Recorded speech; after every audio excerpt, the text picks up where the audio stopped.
ano de 1930, um missionário chamado Donald McBrevin, um americano que estava trabalhando na missão na Índia,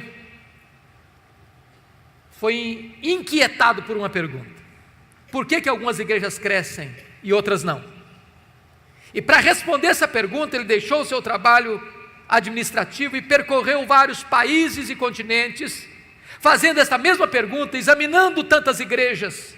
Por que algumas igrejas crescem e outras não?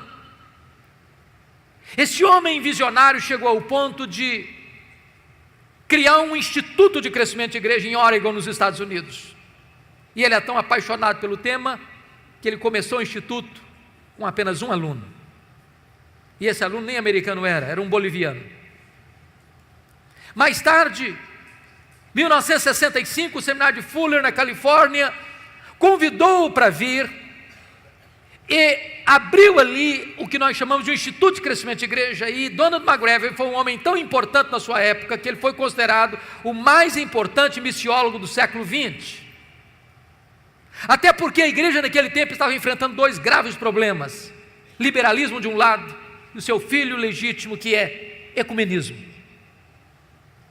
A igreja estava sendo devastada por essas duas frentes. Porém, com o tempo, o movimento de crescimento de igreja perdeu o seu rumo.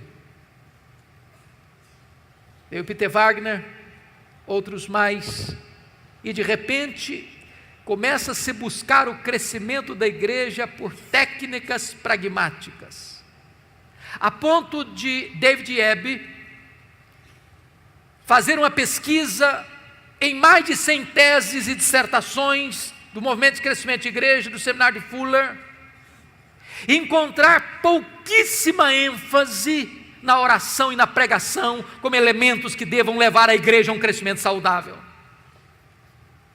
E aqui, meus amados irmãos, nós precisamos entender que se a igreja evangélica brasileira quer de fato entender o que é crescimento da igreja, nós temos que entender que o crescimento da igreja passa pela oração e pela pregação fiel das Escrituras.